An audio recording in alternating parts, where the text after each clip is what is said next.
Addict, addict, addict, addict. You know, crack addict. He's a crack addict, smoking crack addict.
Everybody, welcome to Downballot. We do this show most Tuesday nights at 7:30 p.m. Pacific right here on Twitch. That's twitch.tv/Echoplex Media. I think I've dialed my lights in and I look like a person now, so that's good.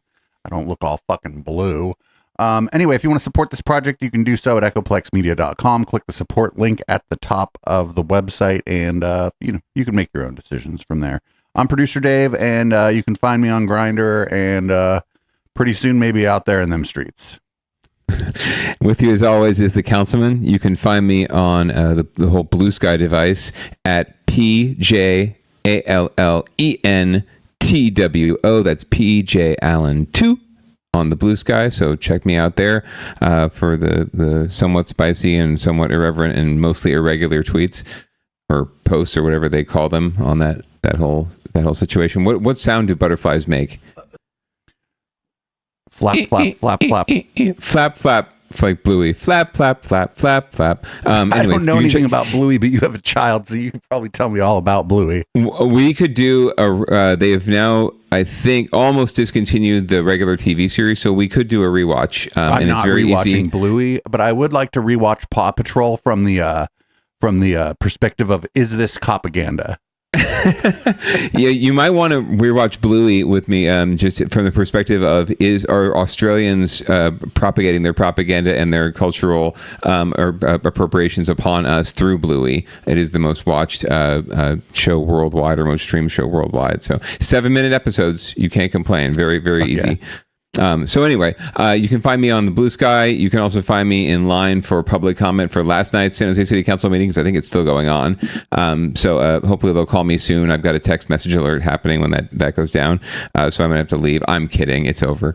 But that's generally where you'll find me. But mostly I'm just watching these days and getting my heart rate up, because I am absolutely triggered by our mayor. I will admit it. But he's also triggered, not by me necessarily, but by people who share our values, shall we say, Producer Dave in the Echoplex media space. So thank you for having me. I'm looking forward to another wonderful week of Down Ballot. What do we got for leading off? Well, it's something you popped in the docket first thing. So y'all might have heard some shits popping up in Los Angeles. If you're watching any of the national news, or if you're paying attention to this network, you probably know about it, because I'm sure it's been discussed. Some of our local legislators here from the Bay got together and wanted to just send a quick message to the president and the administration about what to expect if they try to pull the same kind of shenanigans here as has been proposed. So we're going to hear from local Assembly Member Ash Kalra, who represents a good swath of San Jose and the East Side. Thank you all so much. Thank you to the Speaker and Pro Tem, and of course Chair McKinnon, for bringing us together. My name is Ash Kalra, representing San Jose in the California State Assembly. San Jose stands with LA. Wait a minute, wasn't that the guy that was walking with Austin Bennett when Austin Bennett walking with Senator Pan? Correct. Ash was the innocent bystander when Senator Pan was assaulted by Austin Bennett. I've asked him about that. I've actually asked him about, if I know Ash personally, I've asked him about that recently, and he just laughed and didn't want to say too much about it. He'd be like, dude, you won the Grammy for Best Supporting Actor on our fucking podcast network. Seriously. I told him we gave him an honorable mention, but or not the Grammy, we'll get him, the Oscar or whatever. We'll get him on for an interview sometime. He'd be pretty amenable, especially because he's terming out soon. So he'd be pretty amenable to an interview at some point. Here, let's start this over. I'm sorry. Go for it. Thank you all so much. Thank you to the Speaker and Pro Tem, and of course Chair McKinnon, for bringing us together. My name is Ash Kalra, representing San Jose in the California State Assembly. San Jose stands with LA, and if they come after LA, they come after the Bay. And we're going to make it very clear that we stand united. As has been referenced, the last time a president federalized a National Guard over the objections of a governor was 60 years ago in 1965. In that case, it was LBJ federalizing the Alabama National Guard to protect peaceful civil rights demonstrators that were not being protected by Governor George Wallace or by local law enforcement. So imagine that, where we are now 60 years ago. We have Trump cosplaying as Governor George Wallace, as we are demanding that he stop his attack on Los Angeles and our entire state. Now, over the years, there's been a lot of commentary on ICE, whether it was a Democratic or Republican administration. But let's make it clear.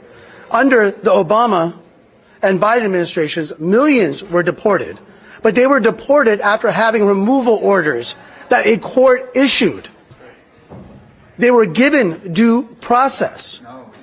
They were not denied due process. And what do we see now? We see ICE invading our neighborhoods, going to elementary school graduations, picking up people randomly in front of Home Depots, standing outside workplaces, going to courts and snatching people up from courts that do not have removal orders, and arresting peaceful protesters like our political prisoner and friend David Huerta. So what we have to make very clear is that we're not going to stand for this. We stand with the governor and attorney general as they have filed what I believe is the 27th lawsuit against this administration, as Assemblymember Zabur mentioned in this case regarding the federalization of state National Guard, which they will do in other places. So when we sue to stop the federalization of our National Guard, we're doing it for everyone in this country, every state in this country. When we sue to protect due process, we do it for every human being that lives in this country. Because if they can take due process away from one of us, it's gone for all of us. Martin Luther King Jr. once said, "True peace is not merely the absence of tension, it is the presence of justice." So as they continue to lie, as they continue to make a mockery of our legal system, we will stand up for justice. As they shred the Constitution into pieces, we will stand up for our Constitution. And as they spread hate and division and fear, we will lift up one another with love and unity. So this would all be There wonderful you if go. the fucking governor of this country hadn't just recently started a podcast where he like glad hands with the fucking fascists who created this whole movement. Yeah, I mean, you're seeing a lot from Gavin right now, performatively, standing up to Trump and saying, "Come arrest me, bro," and yet, more than willing to reach out to the MAGA crowd if it's going to call him votes in the 2028 election. So he's walking a thin line. He's getting to be burned fair, on both though, sides. it's not like he had like some sort of right-leaning senator on or whatever. He had fucking Steve Bannon on, like one of the architects of everything that has gone, like basically the architect of the online far right movement in the United States, from fucking Gamergate to fucking the second Trump administration and everything in between. This dude's fingers were up in that shit, and he had that guy on to glad hand with him. Charlie Kirk, who on for January 6th, had 80 buses taking fucking chuds to the Capitol for January 6th. Like, we're not talking about like he had, I don't know, fucking, I'm trying to, like, it's not like he had Lindsey Graham on, right? Like, well, even he's gone MAGA, but like, it's funny. But what I'm saying is like Lindsey Graham right, is like not Steve Bannon.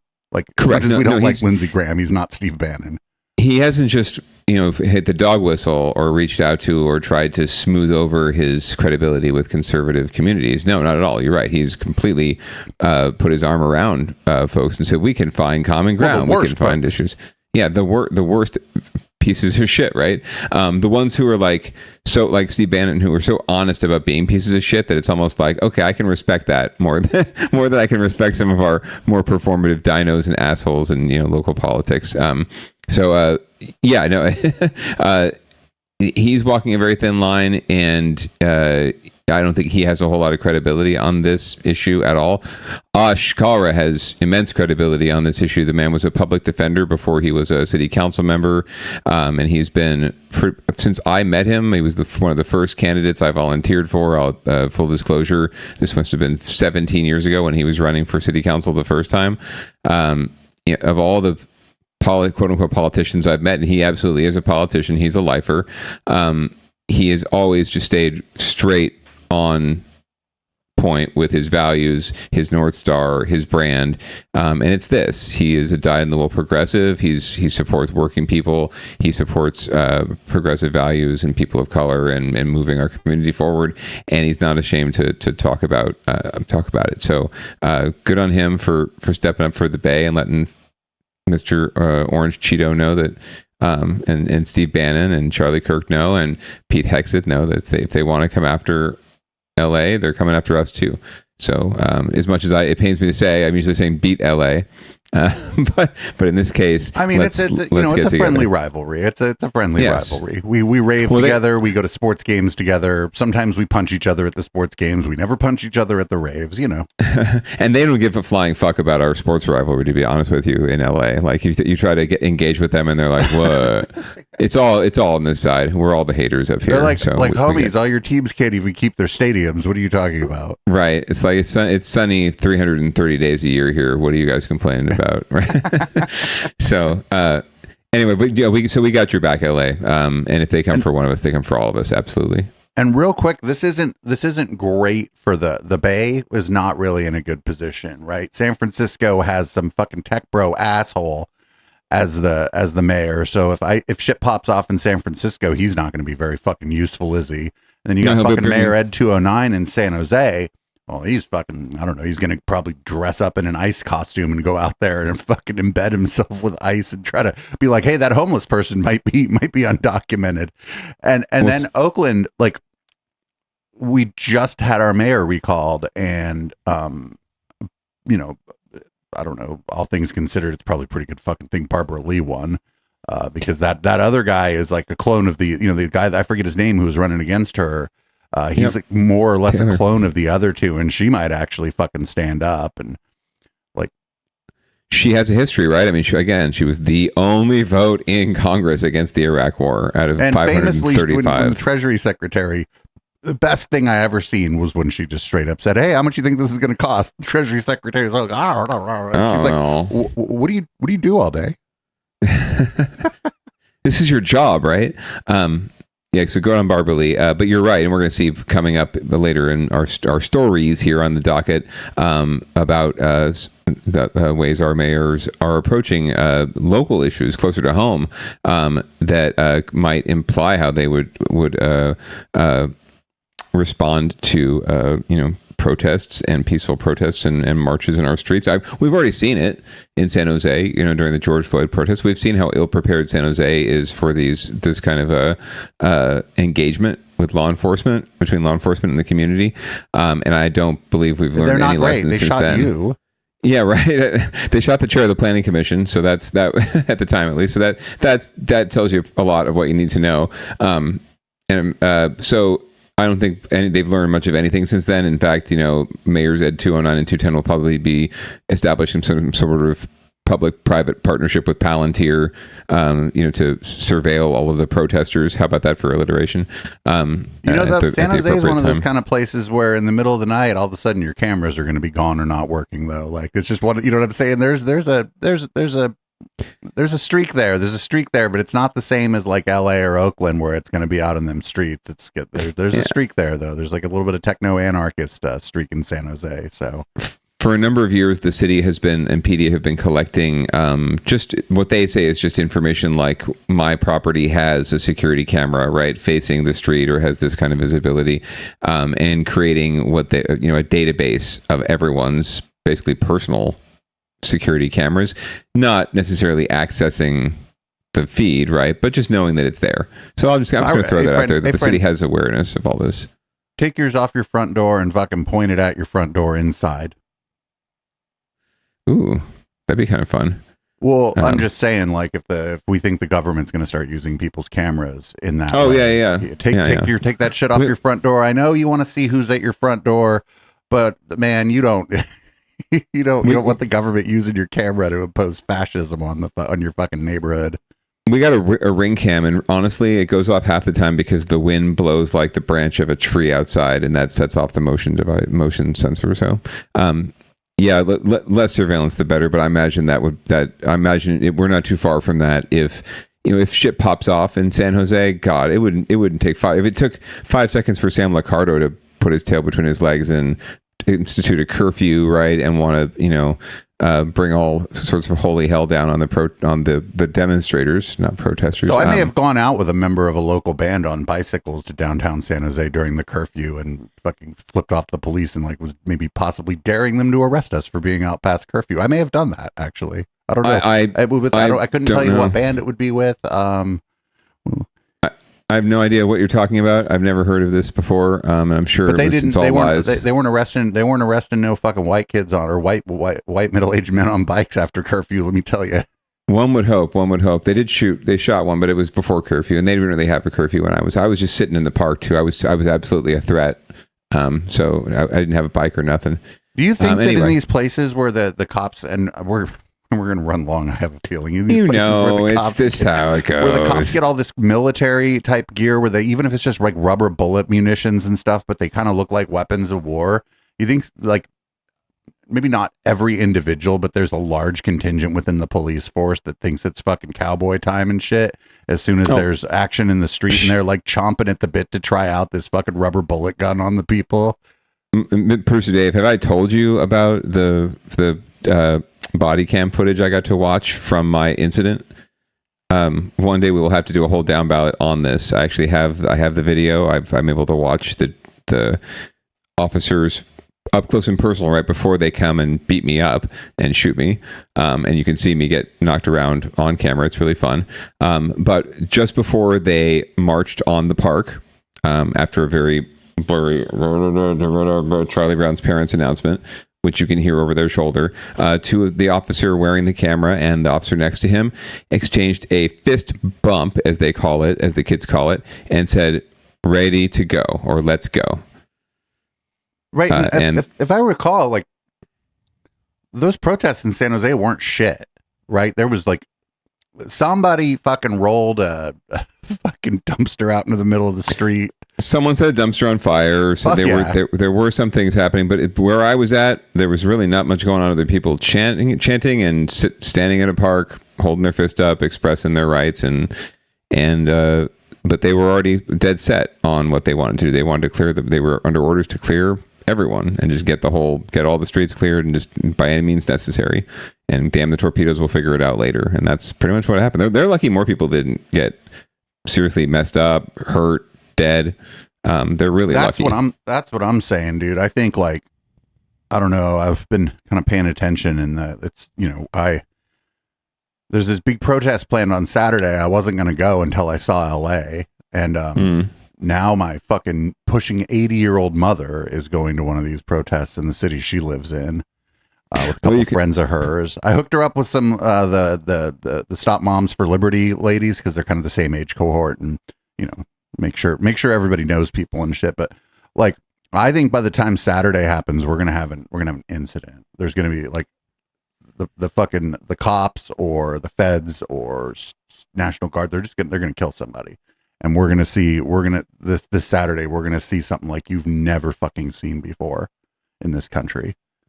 I sincerely hope you're wrong, but I have I hope so too. I don't want to know. I don't want to be killed by the cops, but the cops have a history of killing fools. So yeah, I sincerely hope you're wrong, but I also understand that you very well could be right. Because that's the reality we're living with right now, and that's the scary part. We should move on. Like, I'm super glad right now that I live in Oakland, because I think, considering all of the sort of upheaval in the system, the political system, I think that I'm not even sure who the mayor is right now.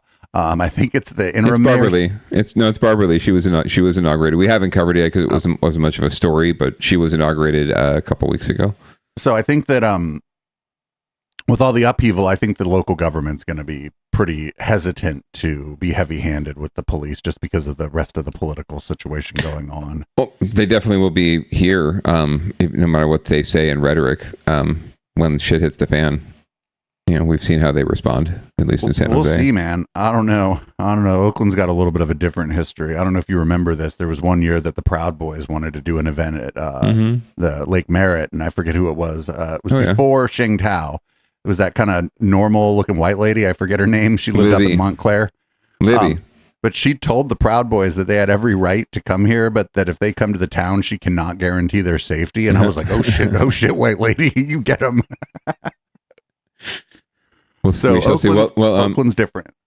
Oakland's different. And San Jose is a whole different kettle of fish right now, especially considering who's leading us at City Hall. But things are definitely on edge here. And as we move into winners and losers, where generally speaking, there are no winners, unless it was the person you weren't rooting for, we're going to find out that ICE raids have reached San Jose and are putting a lot of the community on edge with good reason. And we're going to hear more about it from Damian Trujillo and NBC Bay Area. Back-to-back days of immigration enforcement in San Jose has a lot of people on edge. ICE tells NBC Bay Area it conducted targeted enforcement against immigrants. Oh, good. You're their stenographer. Who had orders of removal issued by a judge. But the impact of the activity is still being felt in the community today. NBC Bay Area's Damian Trujillo is in South San Jose with the fallout. It appears a federal agent Oh, I know where that is. were not operating in the Blossom Hill area today, but for many, Yep, they that's left where I used to live. I mean, behind not a right there. trail but- of fear. ICE won't say how many people they arrested over the 2-day operation in San Jose, but these images scared many in the South Bay, including shoppers at Chavez Supermarket on Blossom. Like, I used to live like right behind there. Federal agents use the store's back lot as a transfer site for those arrested. So even as a citizen, you're fearful. Well, of course, because you can get entangled and maybe I don't have a due process. This is the office that was summoning immigrants for a routine check-in, some of them wearing ankle bracelets because they are appealing deportation orders. The people were arrested here and taken to the transfer sites in nearby strip malls. The office was closed today. Many are asking why they should show up to those appointments if there's a risk they'll get arrested. Of course, as an attorney, I could never advise someone to not show up to their hearing. Immigration lawyer Andrew Newcomb. I like how they cut him off right there. I would never advise. That's how a lawyer advises you to do something that they can't advise you to do. I've seen fucking Boston Legal. I know what's going on. As a lawyer, I could never tell you to fucking run. But you should fucking run. Says these days there is a risk in showing up to those appointments and not showing up. If you don't show up, it could be even more devastating because ICE could show up at your home that week and arrest and detain anyone that potentially might be there with you, even if they don't have a removal order in place. Also on Blossom Hill Road and Snell Avenue is this processing center for USCIS, U.S. Citizenship and Immigration Services. Alex Anthunisami was inside and didn't know of the ICE activity in the area here. So biometric for a tourist visa, that's... Oh, but he's not the right kind of brown for them to come and get, I don't think. I don't know. I haven't looked at the latest travel ban, but we'll have to find out. Miguel Guerrero was also here. Oh, that's the right kind of brown for them to come That and guy get. is definitely who they're looking for. Yep. Yeah. Especially that New York hat. He's from New York. That's especially problematic. Application and was worried about showing up because of the recent arrests. You weren't scared to come today? A little bit, yeah. Yeah, a little bit. Attorney Newcomb says those Thanks for putting him on TV. Good job. are Right. pretty safe since What's your name? How do you spell that? is not a part Right, of got an address? What's your address? Can we put that in the Chiron? can never be too sure. Maybe show us his car. Oh, good. You showed us his... Oh, it shows paperwork. You can zoom in on his paperwork. Great, thanks. He doesn't have a front license plate. Get him. Because of the images he's seen in the last 2 days. In the South Bay, Damian Trujillo, NBC Bay Area News. Well, the back parking lot at Chavez. I used to meet a friend of mine there to get to smoke a joint and like at night if we like, well, you know, you kind of sometimes at night you can't sleep or whatever, you want to go for a walk. Maybe you've had a few beers or whatever.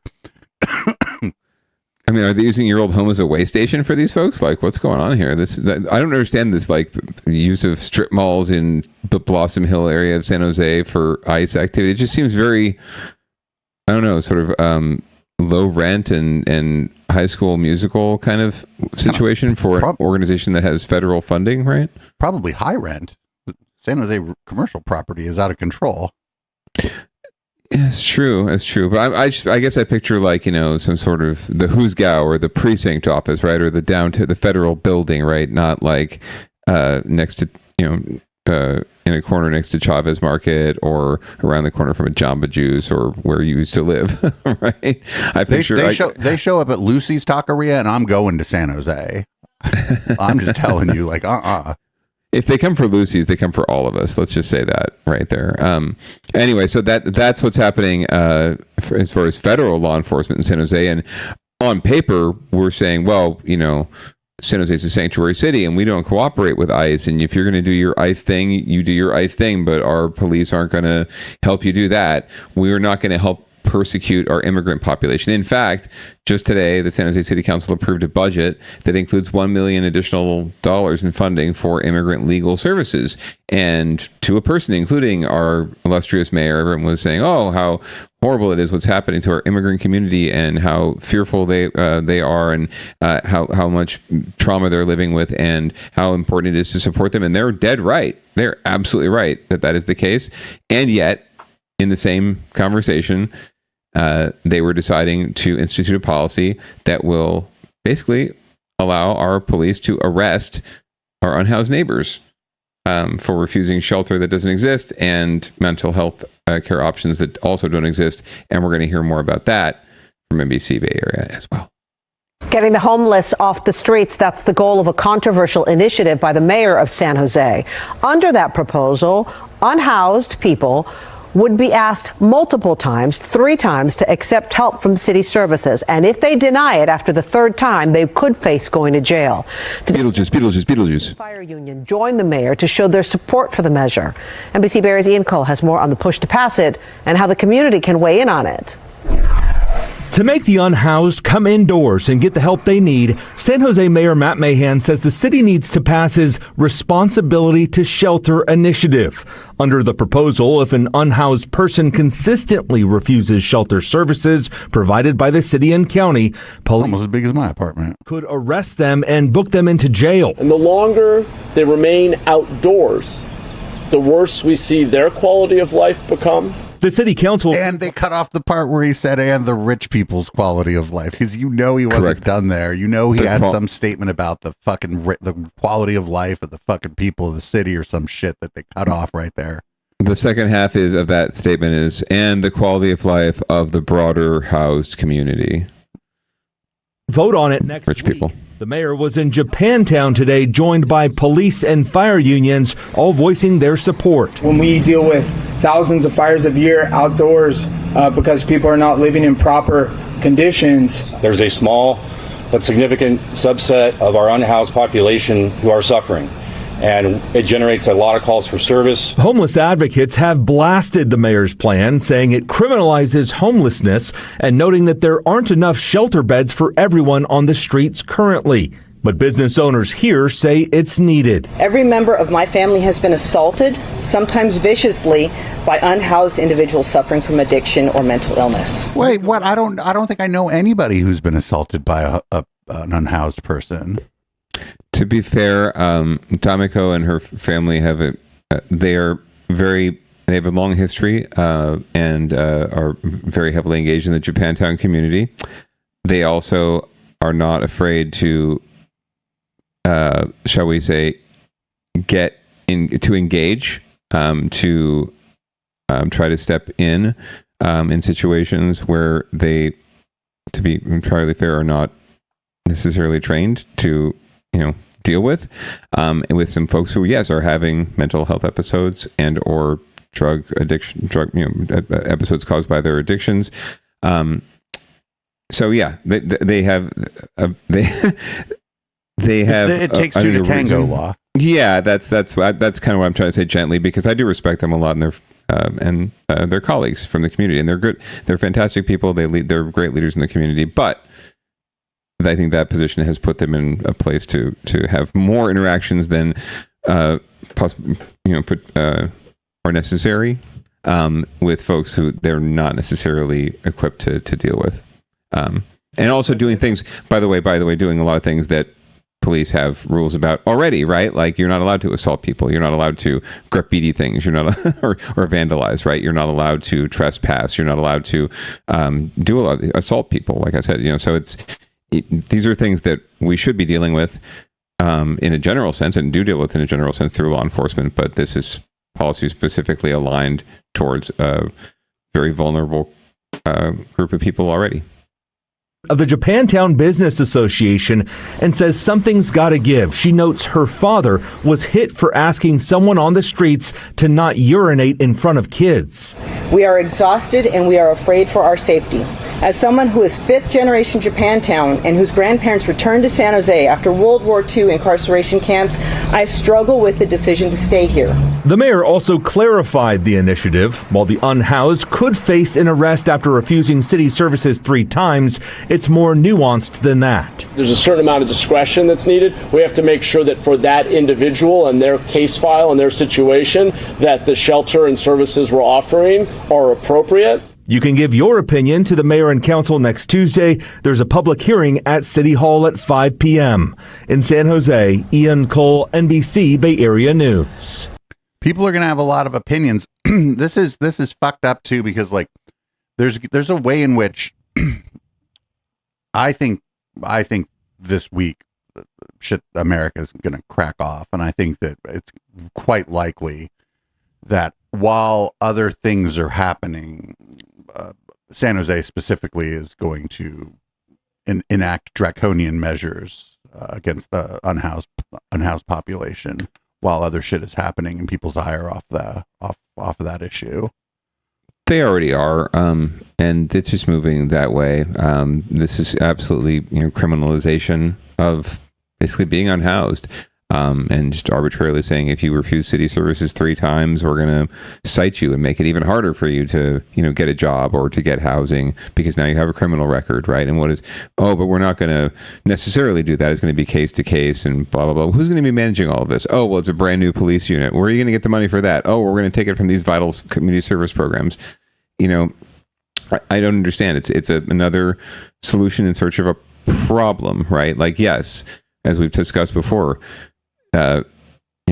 mental trauma, behavioral health issues, drug addiction, these are not uncommon things amongst unhoused people. But as many people during public comment pointed out the last couple of days at City Hall, that is a result and not a cause of being unhoused. And I mean, not in all cases, but far more likely a result than a cause. Or correct, if you're yes. already struggling with substance abuse or mental health issues and you're on the street, well, there's not a whole lot of, if you don't have a place to stay, there's not a whole lot of reason to believe that, for you as an individual, for someone else, or for groups of people, that's going to get better, Correct. And this is pitched, and the sad thing is this is being pitched, maybe not in isolation, but as a panacea, as a way to solve, a piece of solving the crisis of homelessness that we're experiencing by the mayor and by his cohorts. And at the end of the day, it's really just performative because it's, even if it were to be effective, it's only affecting a small percentage of the unhoused population. And there are thousands more out there, and there will be thousands more out there once Trump's draconian policies really hit home, right? It's not going to reduce the homeless population. We're near building enough shelter units like the mayor says he wants to build, with a door and a bathroom and a door that locks and all those things. We're barely able to, put together shelter beds and safe encampment sites and safe RV parking sites, and we're calling that beds. We're calling those units. He's calling it. He's adding them to his little tally. But even then, it's just going to be a drop in the bucket, and we're facing a tsunami. And now he wants to make it even harder for some of these folks to get the services they need because.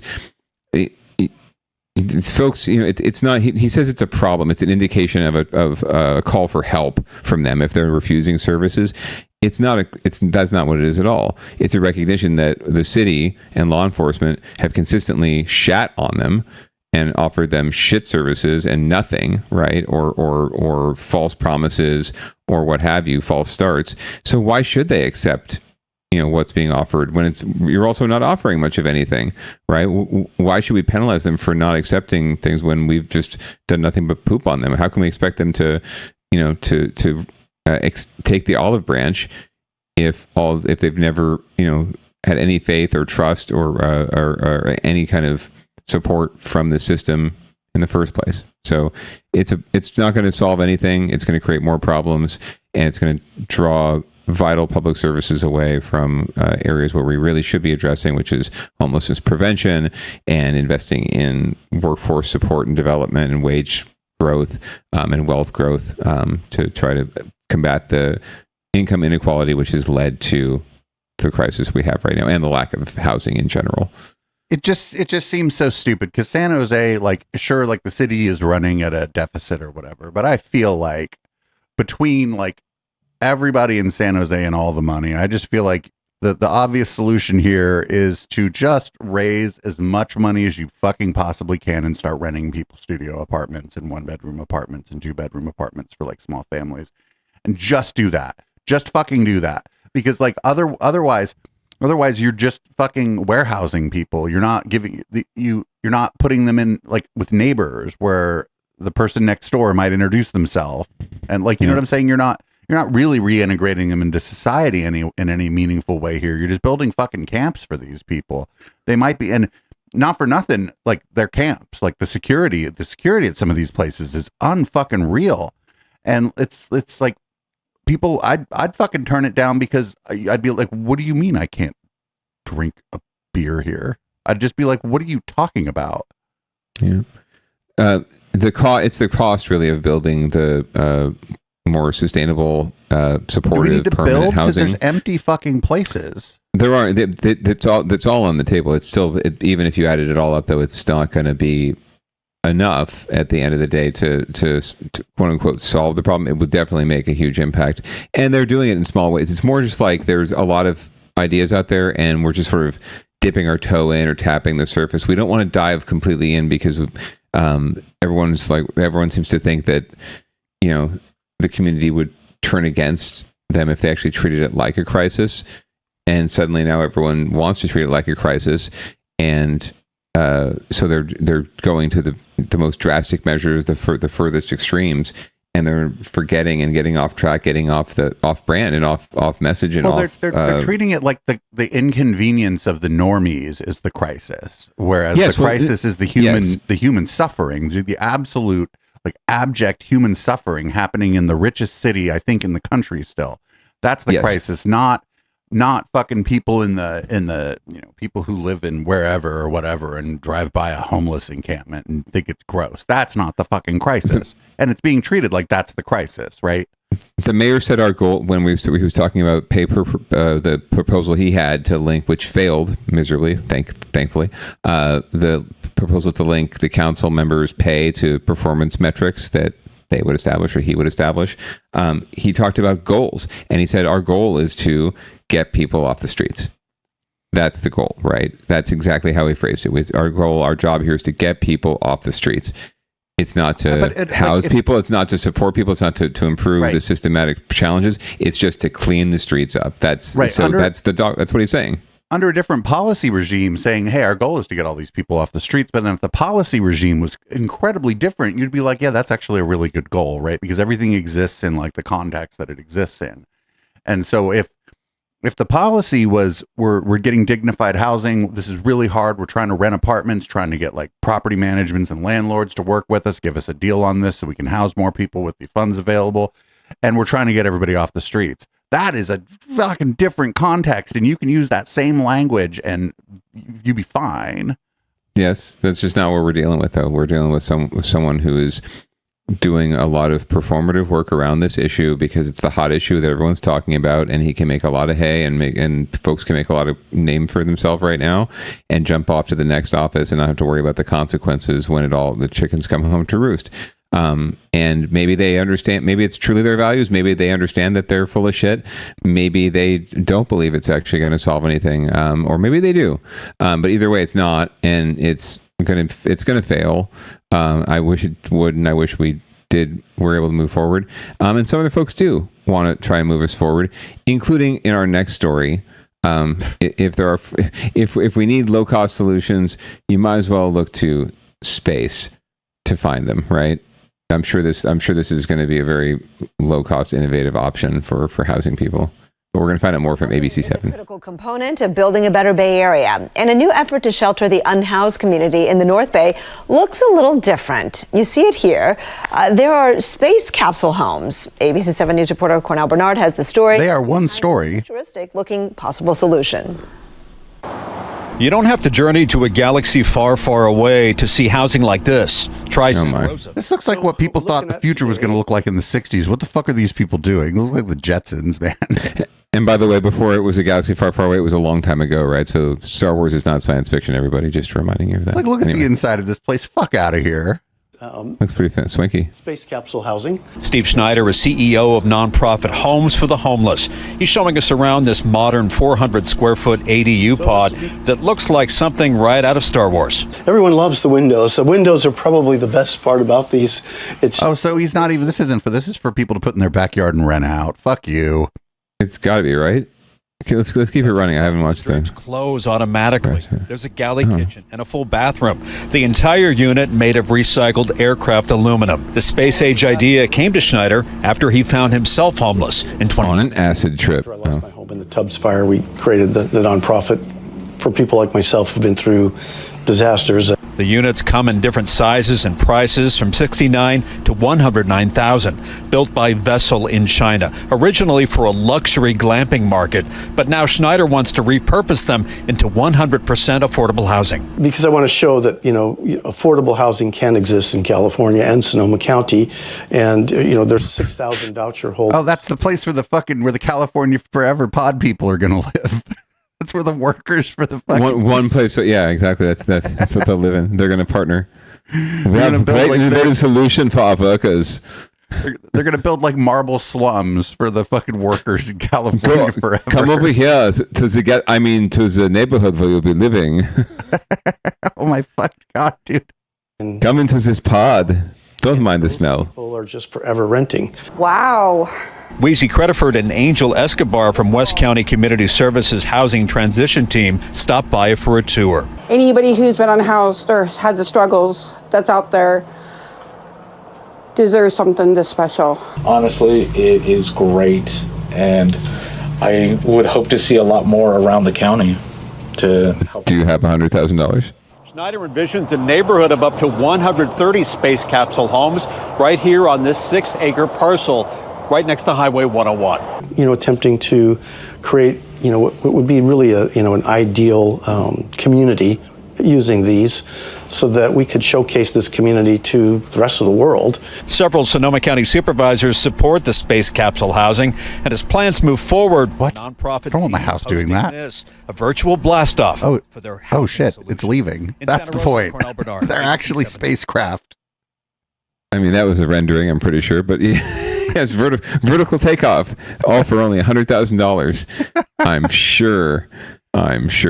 No, they can. There's no way they can get that down to that cost. That kind of a unit, no way. So I also feel like what's really important here is there doesn't seem like there's a way to build up with these, right? And people are afraid of up. I think when it comes to housing, like more broadly, people are like, "What do you mean 5 stories?"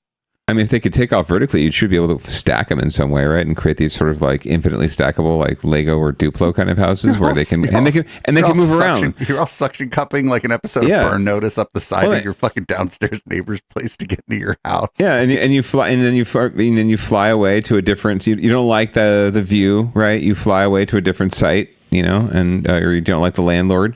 You just fly your homo somewhere else. So it's a very innovative solution, but again, a reminder that Star Wars is not science fiction, kids. It's fantasy. It's the Western in space.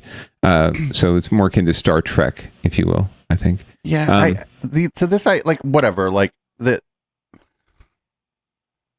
Okay, so like I'm all down for like dignified housing, but you don't need to make it look like somebody's apartment that you don't ever want to hang out in because everything's made of marble and you're afraid you're going to put fingerprints on the wall. For fuck's sake, man. It looked like Patrick Bateman's apartment from American Psycho. It looked like a fucking place that a psychopath lives. You're absolutely correct. Do you like Phil Collins?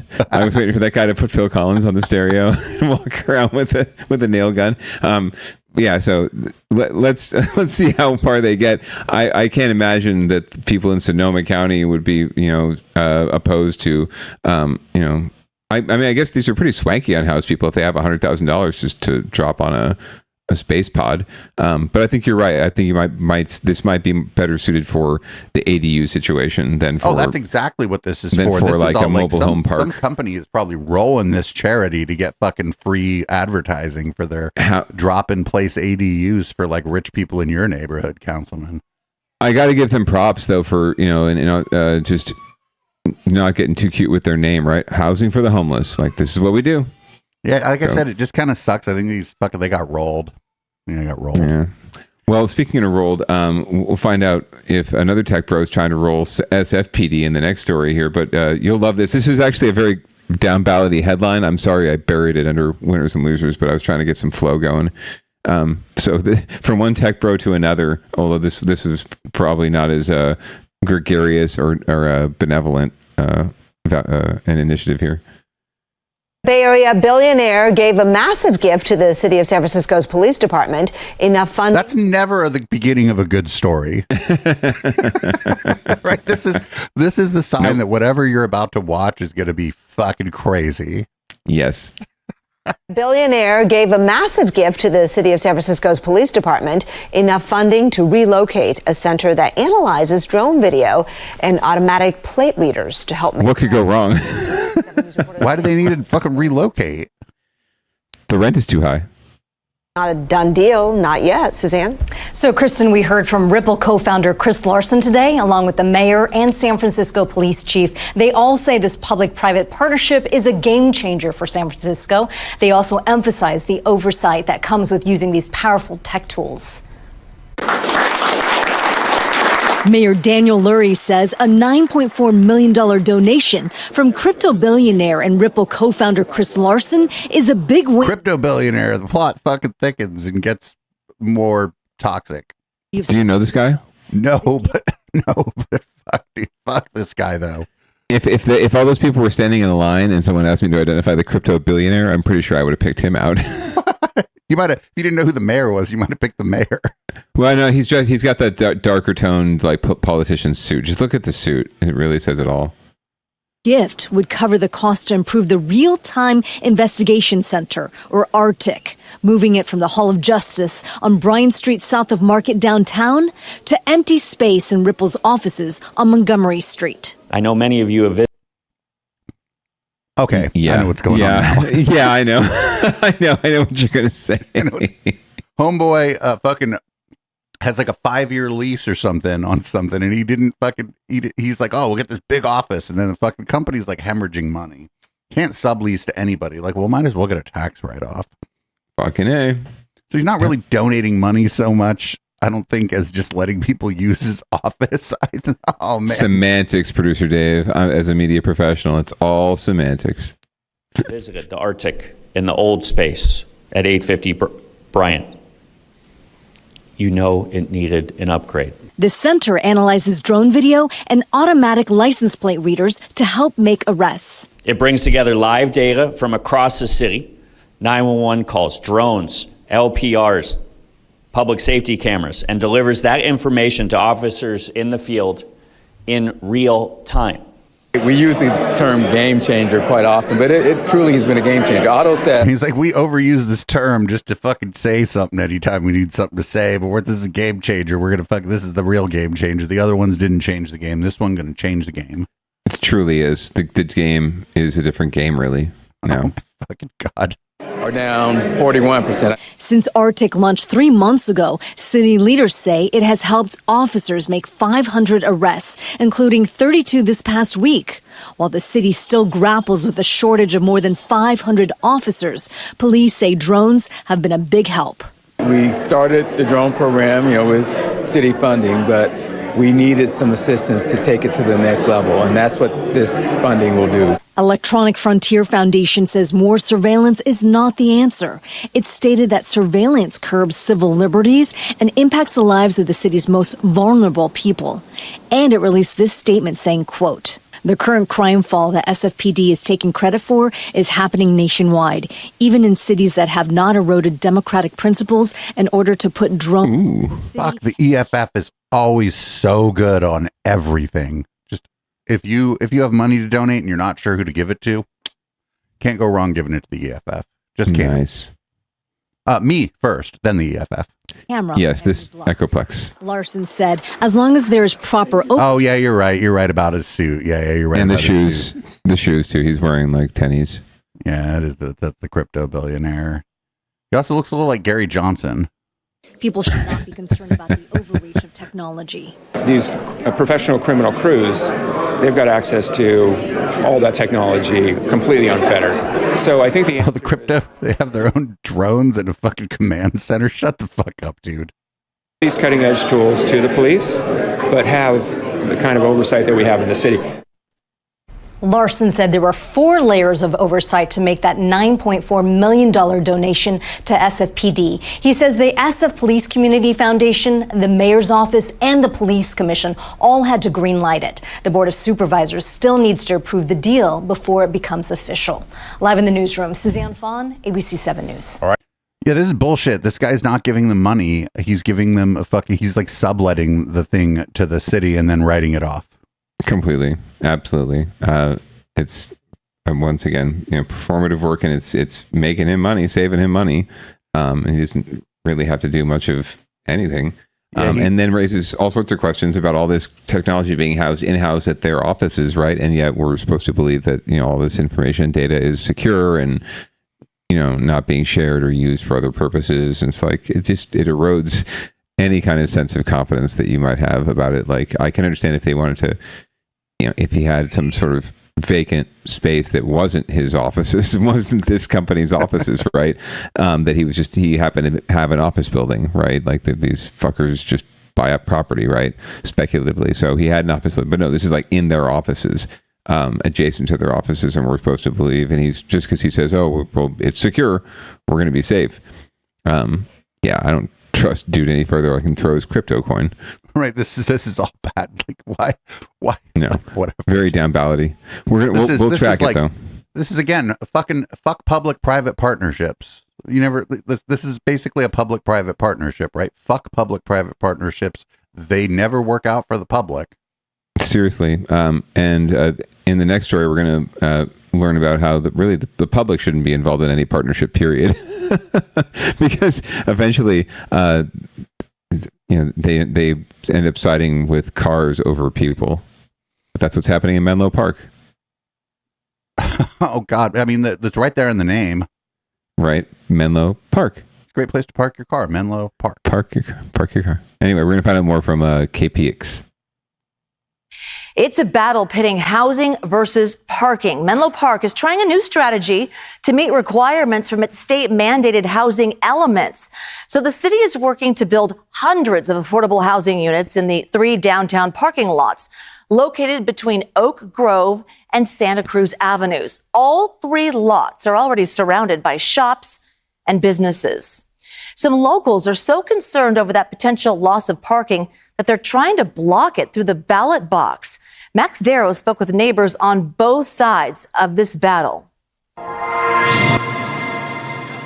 When Margarita Mendez looks at this parking lot in downtown Menlo Park, she sees America. Her heart swells with pride. It's always 4th of July in this parking lot. Her civic pride for this local, county, state, and federal municipality and governing body that she lives under, it just swells. Her heart almost comes out of her chest. There's nothing that says America like apple pie, baseball, and asphalt. Park. Maybe my kids could afford to live here. She's cool. Okay. Yeah, I had a feeling. This is a large piece of land that would fit a lot of homes. City leaders think so too. They're pushing forward with a plan to turn 3 city-owned downtown parking lots into developments with hundreds of units of affordable housing. Per state mandate, Menlo Park, one of the most affluent communities in the nation, is on the hook for nearly 3,000 units of housing by 2031. Mendez, a teacher and longtime resident, says this is long overdue. People that work here should be able to live here. I would qualify for that affordable housing. I have 33 years experience teaching, right? But I'm lucky. I already own a home. So the concern here is... But Alex Beltramo, another longtime resident and a leader of the group Save Downtown Menlo, says... Save Downtown Menlo. ...better than the proposed one. It's not opposing housing. We all recognize that we need it and we need affordable housing. Just somewhere else. Just put it fucking somewhere else, man. Over there. Not fucking here, all right? I'm from the not fucking side. Here. I'm from the not fucking here downtown association. I'm from the Move Everything to East Palo Alto Association. Great for it to be near downtown, and there's lots of places that would make sense. But the worst place would be the downtown parking lots. His reasoning comes from conversations with downtown business owners. 115 of them have signed on to a plea to the city council that's posted on the Save Downtown Menlo website. Without that convenient parking, these businesses, most of them they won't survive. They will need to leave. You lose businesses, it can take decades to get them back.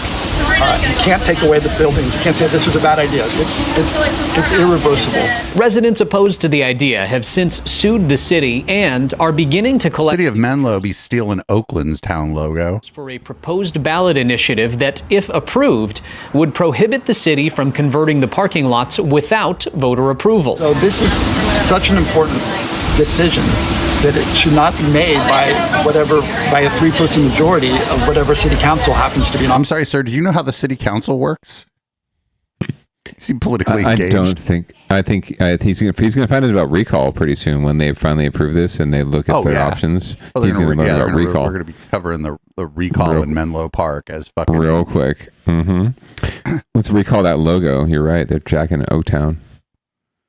This decision needs to be made by the people of Menlo Park. So we want to help other sites to put the housing that we need. Okay. Yeah, I've heard that every single time someone tries to build housing. It's the same lines. Menlo Park housing advocates say the majority of the affordable housing that does exist is primarily concentrated in a historically redlined part of the city across 101. You don't say. Says more housing is needed. You mean currently redlined? I mean, might as well be. More housing in Menlo Park, and we need housing in all different affordability levels and all over town. And she thinks the downtown parking lots make sense from both a fiscal and geographic perspective. There's a lot of land here that the city owns, and the people from these homes could shop in these stores. Despite the possible ballot measure and lawsuit, the city appears to be moving forward with the plan. In order for the initiative to make it onto the ballot, supporters will have 180 days to get signatures from 10% of registered voters. That's just over 2,100 people. They'll get it. Yeah, so I have a fucking crazy idea. Sure. If you're building multi-story, make the bottom floor a parking lot. Imagine that. Maybe 2 floors, double the parking. But then people are going to be mad that the shit's like 7 stories tall now and they can't. I don't know. They can't fucking stare at the sun, like directly at the sun from their balcony to fucking cure their fucking turbo cancer. No. They would complain about too much parking and too many cars and too much traffic in their little burg of a town, right?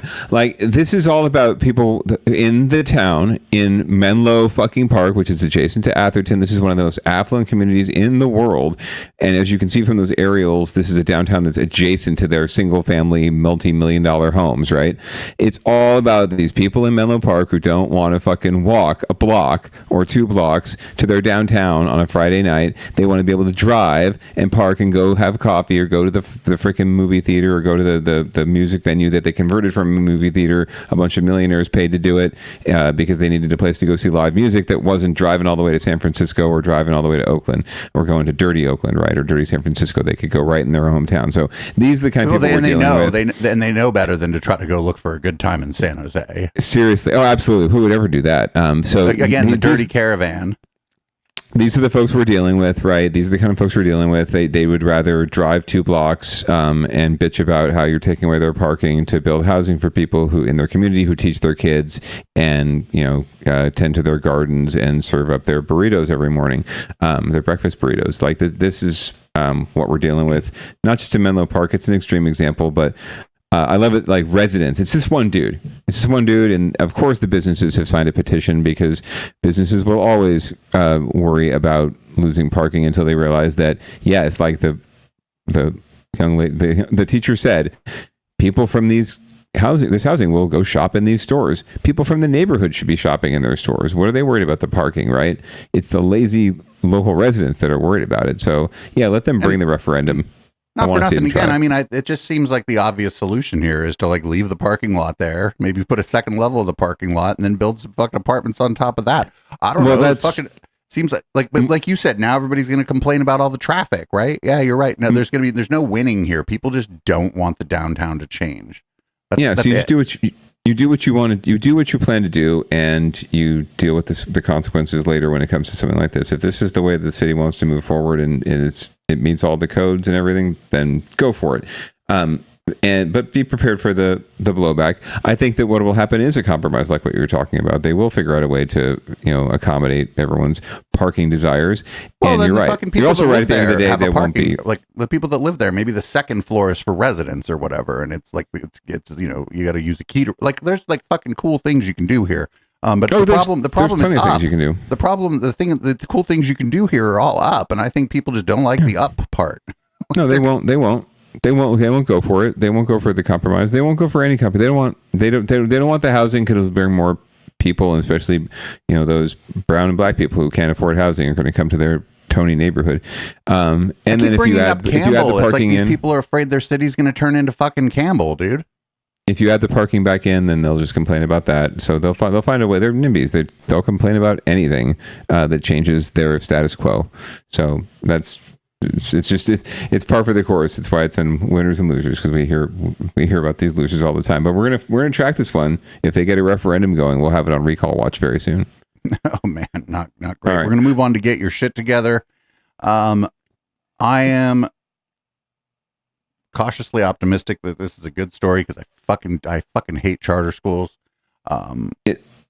I would classify it as a good story in that it validates a narrative that I think we've all been trying to validate for many years about charter schools. But we're going to hear more in the story, and we'll talk about it on the other side. Right now at 5:30, students and teachers left in limbo as San Jose's first charter school prepares to officially close its doors. Downtown College Prep, also known... They're not left in limbo. They go to fucking public school. Shut the fuck. Nobody's in limbo. Fucking enroll in public school. It takes like 15 minutes. Shut the fuck up. Nobody's... Why do they cover it? Like, oh no. Yes. I think we probably just covered the whole story in like 5 seconds. I think you've hit the nail right on the head. But let's give them a chance to tell more news. I'm sorry, I'm a little punchy today, as you can tell. How is that different from every other day? It's so stupid.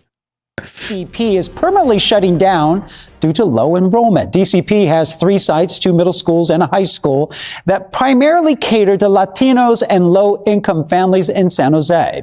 Kevin Coe introduces us to a student who is now part of the last class. Daniel Martinez is almost there. We actually did our alumni induction right now. The senior at El Primero High School is about to graduate. Regalia, this is because I got honor roll. This will be one of the last times ever he tries to catch his bus after school. Come on. But he's not the only student moving on. I am the last class of this whole school. Downtown College Prep, known as DCP, was established 25 years ago. It's made up of 2 middle schools and the high school. About 950 students are enrolled across the campuses, down from 1,600 pre-pandemic. That drop in enrollment led to DCP's board of directors to announce its closure at the end of the school year. Sal Williams is an English teacher at DCP. I would have stayed here another 10 years if situation was different. Williams also leads the teachers union at El Primero High School. He says he and his peers believed in the charter school's mission, getting first-generation college students to and through college. DCP data shows its 6-year college completion rate is 42% higher than the national average for low-income students. Its class of 2023 had a 98% college acceptance rate, but academic success didn't bring more students. In 2024, DCP closed Alum Rock High School, sending 205 students elsewhere. This year's closure affects 950 students and 99 employees. You know, we have to come to work the next day and making sure those 30 faces every 90 minutes in front of us are taken care of while taking care of ourselves. And for a lot of us, that's finding jobs to just support ourselves, let alone family members. So, I mean, it's a very weird position to be a teacher right now because... Homeboy looks like he could start a new career as like a hard techno DJ. You have to be selfish. Pretty sure that's his moonlighting gig. You can't be too selfish because you still want to do right by the students in front of you. Sal was able to find another teaching job in San Jose, but for Daniel, he worries about his other teachers. In that whole, public school system. Keep in touch. A lot of them are either going to stop teaching and do other interests or go to another school. I really want to know where most of them are going because... They're going to drive for Uber. So DCP... Some of them probably already do. I don't think this fucking charter school absolutely. throwing 100% big bucks for these teachers. 100% teachers are door dashing on the side. Absolutely. 100%. Closure comes just weeks after a similar announcement in April. A tuition-free school created by Priscilla Chan, that is the wife of Meta CEO Mark Zuckerberg, said it will shut down after the next school year. The primary school has 2 locations, San Leandro and East Palo Alto. The schools cater to underserved kids who may need extra classroom help or even medical care. It remains unclear exactly what sparked the closure. Yeah, that was they dropped a little side note about Zucks and his wife's little charter school endeavor. I think you and I probably share the same opinion here. I mean, charter schools are technically public schools, but they're really private schools masquerading as public schools. They're selective about their enrollment. They don't have to take every kid. and they target, and I won't say prey upon, but they certainly target communities and populations that are underserved by the public education system for a variety of reasons, or don't feel appreciated by the public education system, or are fearful of the public education system. And so they are promised many things, and they're promised that their kids will have these wonderful graduation rates and college acceptance rates, and they'll get all the opportunity that they never had in the traditional quote unquote public school system. And they get sucked into these arrangements with these schools and these tracks, and when things, as they typically do, fall apart, because guess what? The private boards of directors that run charter schools are not necessarily adept at or skilled at or trained in, managing public systems or managing any kind of large system, especially a school. The kids are the ones, as usual, get left out in the cold. And I mean, the good news is, like you said, these kids all have a place to go. It's their local public high school, right? The challenge is that on top of, this school closing, their parents, their families are probably finding it harder and harder to live here and to subsist here. So they may end up, the reason why public schools are losing a lot of students is not because they're losing them to charters. As you can see, charters are suffering as well. Private schools are suffering too from low enrollment. They're losing them because just families who would embrace public and need the public school system can't afford to live in places like San Jose, in places like the Bay Area. It's becoming more and more impossible to do that. So that's why enrollment's going down across the board, and it's going down at these charter schools, because these are students from populations that are very much affected by economic conditions and socioeconomic conditions and what's going on in the world. So, and with the cost of living. So it's not surprising, but it's just tragic, because these students in these communities are promised one thing and promised this, this beautiful result, this beautiful, the light at the end of the tunnel, whatever you want to call it, that the plot at the end of the rainbow. And then as soon as some rich asshole fucking finds out that they're losing a little bit of money on the school, they just shut the whole fucking thing down. Yeah, in that case, for sure. I mean, I firmly believe that they don't have the resources to keep these schools open because of low enrollment.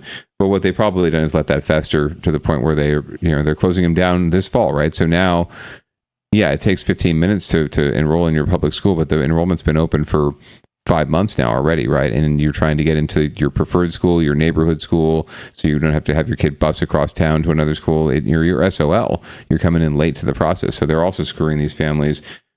Even though they have a place to go, it makes it that much harder to get that rolling. And again, the kids, the trauma, the transition that these kids don't need to go through and shouldn't have to go through, because they're just trying to do their best for the most part to get by and make a better life for themselves. They're the ones at the end of the day that get screwed. So I stand with everyone who calls these folks out for bringing a bill of sale to our community. And doesn't this kind of suck for the public schools in a way too, because like they'll have to deal with the increased enrollment, but then like the funding that comes in on the like per student basis will like tail essentially the increase in enrollment. So they'll be like waiting for the funding to come in for the new students they have, even though they have to serve those students right now, not just teachers, class sizes, but also just like facilities for the school and whatnot. Yeah, it screws with their budgeting. They're going to have to hire more teachers. That's probably where this teacher ended up, was going to like San Jose Unified or Franklin McKinley or whatever, Eastside Union, whatever school district overlaps, DCP. They're probably going to find jobs, because the districts are always in need of teachers, no matter how many students they have, frankly. But yeah, it throws a wrench into their budget process. And the real caveat is public school systems have had to shell out money to support these charter schools. Like they're just another school, according to the state, they're another school in their district. They're not no different from the others. So they get resources that traditional public schools get as well. So they were, in fact, a drain on the system. So there's actually resources that might be able to be better used in other parts of the system or to shore up other areas. But it certainly doesn't help with budgeting and planning and making a smooth transition if these decisions happen, haphazardly like this. So get your shit together, charter schools in general, and stop confusing and overpromising for our communities. Well, now we're going to move on to Downballot/Recall Watch. Apparently, yeah, things just keep getting better in San Jose. Oh, what's up? What's up? Do you have any behind the scenes information about this that you may be able to reveal one day? I could. Let's let this story roll, and then we'll talk about it on the other side. But basically, what's happened is some of our council members have gotten themselves embroiled in a little texting scandal. You know what? We're gonna let the story roll. I can't believe the absolute fucking stupidity of these people. It comes to all of us. I can't fucking believe this. Anyway, yeah, so let's hear about it from ABC7. South Bay, where the San Jose Silicon Valley NAACP and San Jose Mayor Matt Mahan are calling for the release of text messages between city council members that allegedly contained racial slurs. Council members Peter Ortiz and Domingo Candelas are said to have been part of those messages. ABC7 News South Bay reporter Dustin Dorsey has more. I'm Domingo Candelas. My name's Peter Ortiz. I'm a council member. San Jose council members Peter Ortiz and Domingo Candelas represent the east side of the city, a highly diverse community where local groups are responding to text messages containing racial slurs allegedly sent by Ortiz, Candelas, and others. I think the community is shaken up by this one. I mean, this is a big one. I mean, my phone has not stopped ringing. San Jose Silicon Valley NAACP President Sean Allen says his sources within the law enforcement community confirmed the allegations, first reported by the San Jose Spotlight. The Spotlight's report claims a text thread was discovered when ex-council member Omar Torres' phone was seized as part of his unrelated criminal investigation. Messages allegedly included the use of the N-word as well as a derogatory term used to describe Mexicans. The text thread included the council members Candelas' chief of staff, the community relations manager for the San Jose Downtown Association, who is also Ortiz's partner, and the Working Partnerships USA Transportation Policy Director. ABC7 News reached out to every one of the people allegedly involved, but has not received a response back from anyone. It's just really disheartening that, we haven't heard an apology yet. Now the community is going to scream, can we trust these people to advocate for us? And that would be our concern also as an organization. In a statement, San Jose Mayor Matt Mahan demanded transparency, calling for the text messages to be publicly released. Mahan, let's see your texts, Matt. These allegations serious and said, I'm especially concerned by the claim that some in City Hall subsequently tried to shield these messages from public view by claiming they're essential to an ongoing investigation. Mahan added, quote, they should be. What else are they going to do? Of course they're going to do that. You stupid motherfucker. To maintain trust with our community. We need to get complete accountability for what occurred, and we need to make sure those seats are filled with people who will properly represent the community as a whole without bias. The city attorney and San Jose police said the information ABC7 requested could not be legally shared with us. In San Jose, Dustin Dorsey, ABC7 News. God, don't fucking get in a group text. Just stay out the group text. If you work for the fucking government, just stay out the group text. Because you're either going to say something stupid when you're drunk, or you're going to see something and you're not going to tell anybody about it. And now you're fucking, by not telling everybody about it, now you're part of the. Stay out the group text. Yeah. So what's happening here is it's not some sort of racist subplot to overthrow the city government.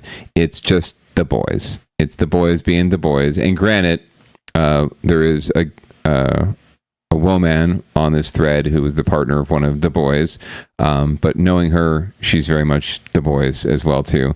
So it's the boys being the boys and talking like the boys and using slang that any of us would not, maybe not this particular slang, but we engage with slang all the time, and shorthand with our friends, right? And inside jokes, things of that nature.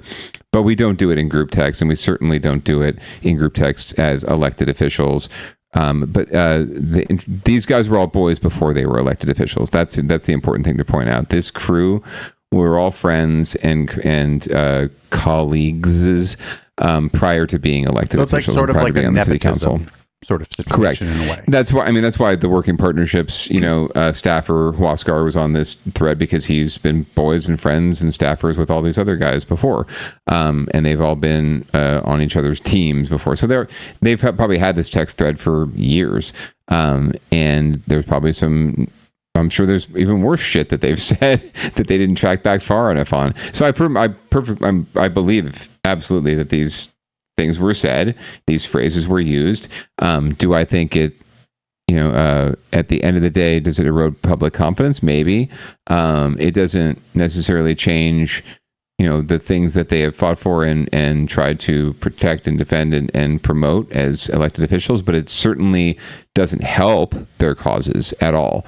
And right now, it just at this point where we're kind of at a crossroads and we're kind of battling for the soul of our city, it gives the other side and the mayor another piece of ammunition or another bow in his, or another arrow in his quiver, to go after these guys and call them hypocrites and call them names and label them as the other and as not on board for the city agenda and for working people and the people they represent, and just try to throw doubt and cold water on everything they're doing by leveraging this just silly, mistake-ridden incident. Like, after all this time, you're right. Like, you're seriously getting up in a text thread with fellow elected officials on their public like phones, at all, for any likely. reason. Right, for any reason whatsoever. I would only do this in the official channel, like if there's a Slack, or I don't know, maybe the city of San Jose is fucking forward thinking and uses Discord. I don't know. Yeah, only talk there though. Like, don't do this.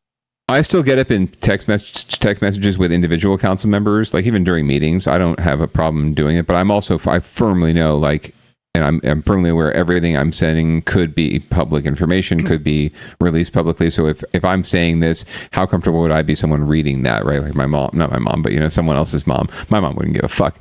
But seeing someone else's mom read it.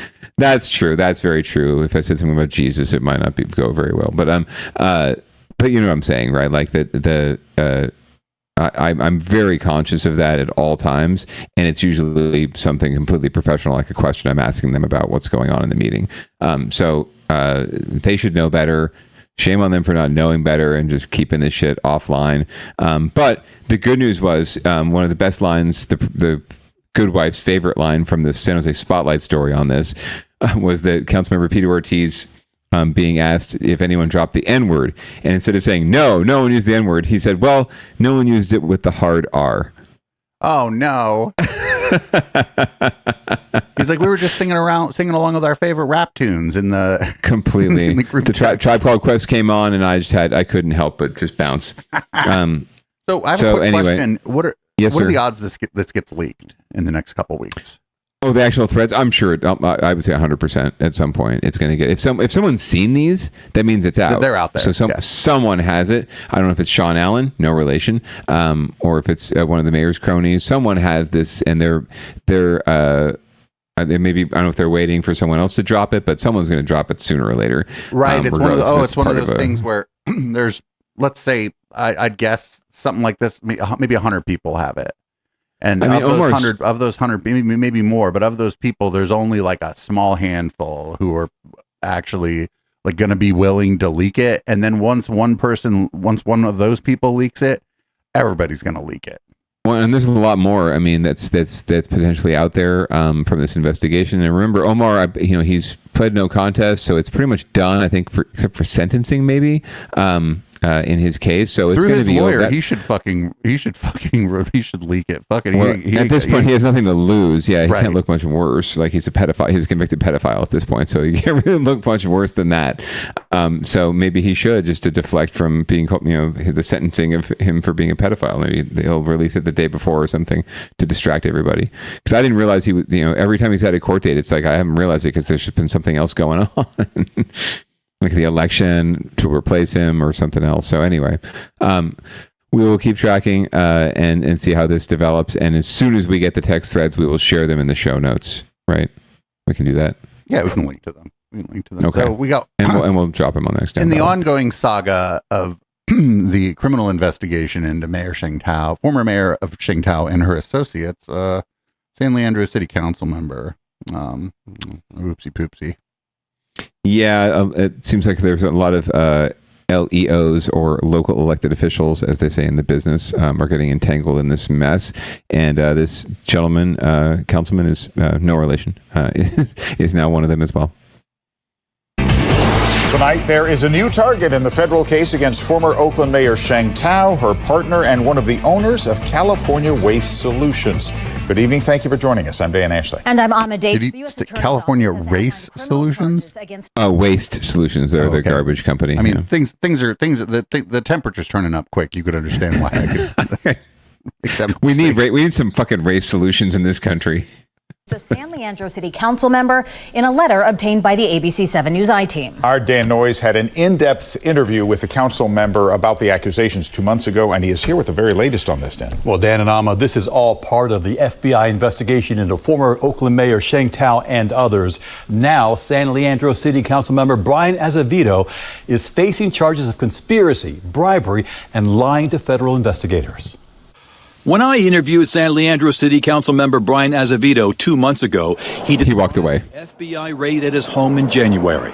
My house was trashed. The garage was trashed. What did they take? They took cell phones, laptops, and iPads. Azevedo told me he was waiting to see if he'll be arrested, and he had a time frame. He counted the days between the FBI raid at former Oakland Mayor Sheng Tao's house and when she was indicted on corruption charges. So about 210 days, and they shouldn't have as much stuff on me as, because I didn't do nothing. So you're counting the days. Yeah, you are actually. Huh? Yeah. It's because I don't know what's going on.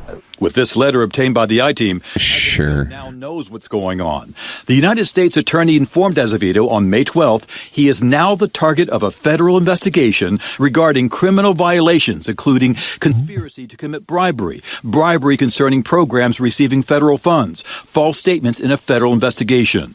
For some perspective, I shared the letter with Wilson Leung, who served as a federal prosecutor for 15 years. I think the office is merely trying to get the attention of the recipient, sort of a shot across the bow. The DOJ gave Azevedo until May 30th to find a lawyer and contact the office, or the matter will proceed in the ordinary course of prosecution. This could go either way. Obviously, the U.S. Attorney's Office feels like there are viable charges here, and they want to attract the attention of the recipient to resolve this case somehow, either with some sort of guilty plea or some sort of guilty plea and cooperation. The I-team has learned that the charges involve Evolutionary Homes, a company founded by David and Andy DeWong of California Waste Solutions.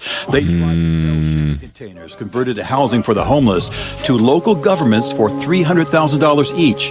The DeWongs are accused of giving kickbacks to Sheng Tao and her partner and a plan for the city of Oakland to purchase the units.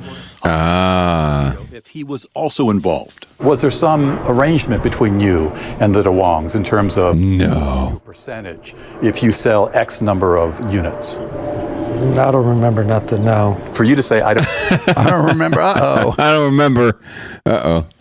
Where's this guy's lawyer? This guy should be drinking a big cup of shut the fuck up. Not in San Leandro, obviously. Not going to look good for people. I mean, clearly, me as a person. I don't want to comment on that because there was no arrangement on that. I texted and called Brian Azevedo. I don't want to comment on that, but here I'm going to tell you. I don't remember, but it didn't happen. San Leandro City Council tells me Azevedo has not been himself lately and that he's acting very reserved and is rarely seen in public. So a change of behavior for Brian Azevedo and more to come for him. He used to be such a nice boy. Looks like it. All right. He hasn't been himself lately since he's fucking like. He used to mow my yard. Federal bribery indictment. He used to bring over brownies. He has a little library. I mean, he does have a little library. Do you see it? Well, we'll see. I just the response. Did you do anything wrong? I don't remember. Is definitely not confidence inspiring. So we will see. And you don't necessarily get told by the FBI or whatever that you're the target of an investigation for bribery and other things if you have no idea what it's about, right? Right. And more than like they know you did something, they know you know what it's about, and they're trying to get something out of you, either information or so that will help them with their case against someone else or you. Right. Obviously, they're doing this because they think he's going to roll on other people. They wouldn't that guy. They wouldn't send him a courtesy letter unless they thought they could get him to roll on other people. I think a stiff breeze is going to blow that guy over. The minute they threaten jail time, that guy's that's fine, he's dude. folding. He's folding That's with fine, that hair. Especially, in this case, if you were a small part of this and maybe agreed to some things you shouldn't agreed to or whatever, and there are people, some company is ripping off the public in the name of supposedly helping house the homeless, then you know what? Fucking, this is a case where I'm like, snitch. Fucking go snitch. Fucking sing like a bird, motherfucker. The worst thing is you lose your elected job, because people just vote you out or you just can't run again.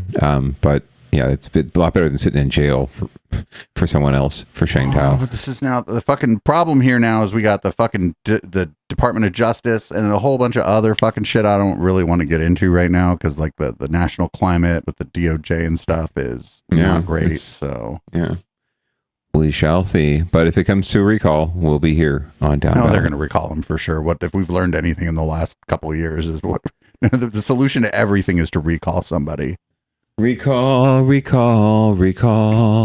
All right. Well, let's get to another thing before we cruise out. And I left with you a few red light stories for later if you need some help. But I think you're on Shasta tonight, so.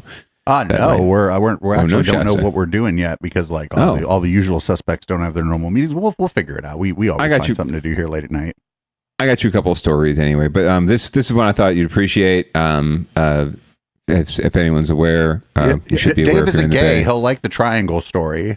Right, exactly. I mean, that's as simple as I think sometimes with the docket. Like, this is about the gays. Dave will love me for this. No, but this is actually. I found this to be a nice palate cleanser for the week. And we'll learn more about it from NBC Bay Area. It's super gay. A powerful San Francisco Pride Month tradition is now celebrating its 30th year. The giant pink triangle displayed on Twin Peaks is going up this weekend. And on this milestone, one of the people who first brought it to life spoke with NBC Bay Area's Alyssa Gord, saying the symbol is more important now than ever before.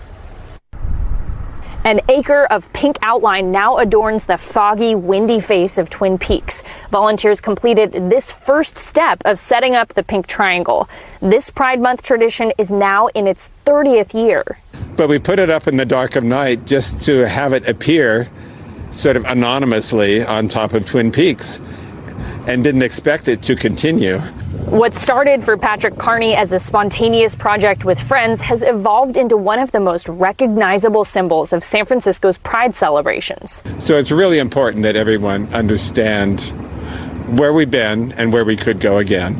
The triangle originated in Nazi concentration camps, where people deemed homosexuals were forced to wear a pink triangle badge and often targeted. It's been reclaimed by the LGBTQ community. In the 1970s, it was used as a symbol against homophobia. And in the 80s, it was used to call attention to the AIDS epidemic.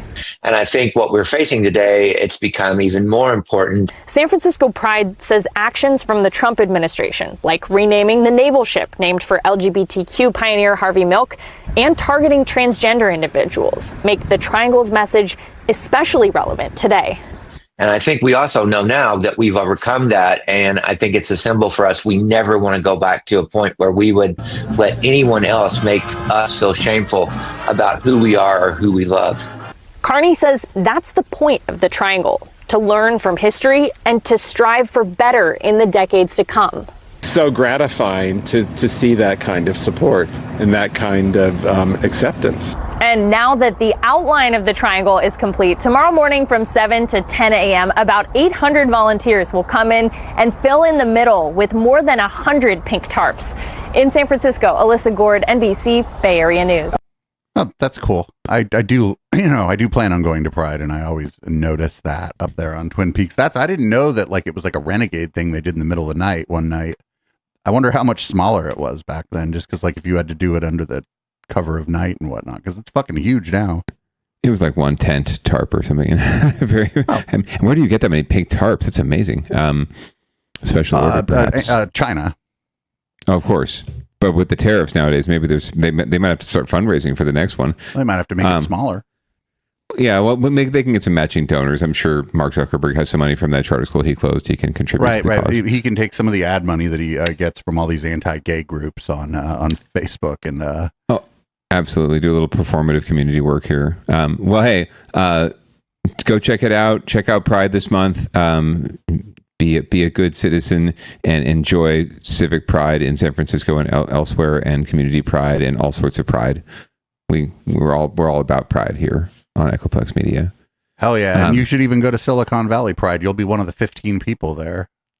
Is that in August, right? Yeah. Oh God. Oh, the one year, the last time I ever played there, it was 105 fucking degrees. They tried to explain to me why they moved it to August, and they're like, well, they wouldn't want to compete with San Francisco Pride. It's like, And well, you're like, why no don't you worry do about like that, buddy. Yeah, right. There's just no way. So, Well, then why not do it. Why not do it like the first weekend in June when the weather in San Jose is generally fucking beautiful? It would have been nice when you could have rolled it in with Sub-Zero, which was here last weekend, or the Jeepney Jam, or any number of community events. There was the Japantown Just Art have it at Walk, Bike so all Party. sorts of things. Fuck it. Have it at Bike Yeah, Party. well, it's all about collaborative spirit here in San Jose. We're ready. We're ready, willing, and able. As long as people would be, willing to think outside the box and not just like have this inferiority complex that we're always trying to live up to, or live in fear of, or live in the shadow of San Francisco. They don't give a shit. Much like LA doesn't give a shit about San Francisco doesn't give a shit about San Jose. So why do we care? Let's try to be ourselves, folks. The best part about playing in SJ Pride was actually all the events before, like the Pride Brunch fundraisers and stuff that I got to play at. That was like way better than actually playing at the event. Oh yeah, no harassment, just good clean fun. And All right, free mimosas. I don't even drink champagne, but wicka sip sip. All right, that was my little impression you of read you. The show out. Absolutely. Thanks everyone for joining us for our almost every week edition of Downballot here on Echoplex Media. Please check out echoplexmedia.com for all the ways to connect with us and for all of the other wonderful shows in this network. Stay tuned tonight for Public Comment, which will feature producer Dave and all sorts of shenanigans. I'm sure he'll find something to get into. And that's going to go up until he decides to end it. We will see you here potentially next week, maybe the week after. You never know, but tune in at 7:30 Pacific just in case. And we advise you to get your vaccinations, to wear a mask where it's appropriate. Pants especially at the protest. Especially at the protest. Pants are optional, especially at the protest. It'd be important to wear something. You don't want to distract from the occasion by just being butt-ass naked. So wear something, but pants are optional. We're going to leave you with some audible smoke signal as usual, and I invite you to have a wonderful week. Peace out.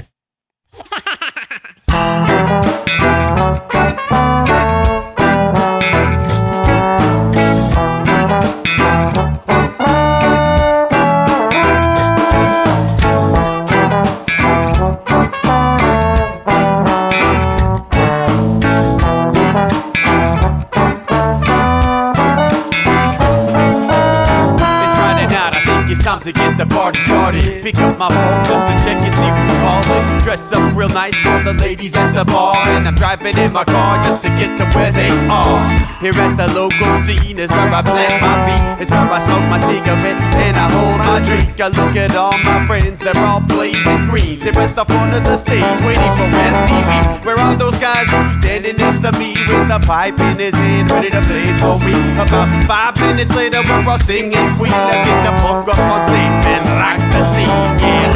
We do what we want, and what we want is to jam. So sit back and enjoy the band.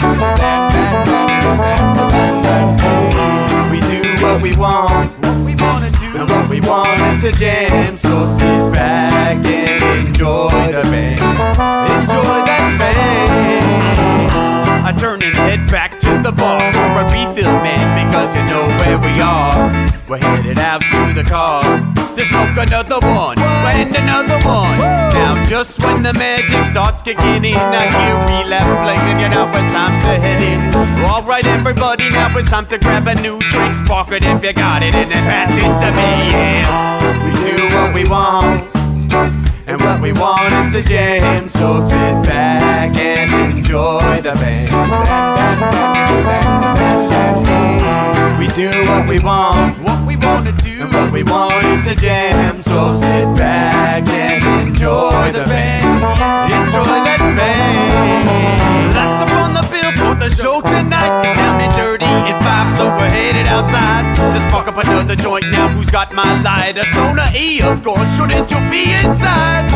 I'm all up in this bitch, being who I gotta be. I'm fucked up like the U.S. economy. The truth is that I don't think logically. Stoner E take you on a psychedelic odyssey. Now inside motherfuckers is rocking me, and outside shit we smoke a lot of broccoli. Rocky the roller, yo, that sexy girl be jocking me. Ain't too drunk to fuck, but I'll probably do it sloppily. We do what we wanna do, and what we want is to jam. So sit back and enjoy the band. Enjoy the band, enjoy the band. We do do what we want, what we wanna do, and what we want is to jam. So sit back and enjoy the band. Molly say that he like jamming and he hope he like jamming too. Well, I gotta say, thank you, Bob, we do. Yes, I gotta say, thank you, Bob, we do. Well, Bob Marley said that he like jamming and he hope we like jamming too. Well, I gotta say, thank you, Bob, we do. Yes, I gotta say, thank you, Bob, we do. Yeah, we do what we want, and what we want is to jam. So sit back and enjoy the band. We do what we want, and what we wanna do, what we want is to jam. So sit back and enjoy the band. Enjoy that band. We do what we want, what we wanna do, what we want is to jam. So sit back and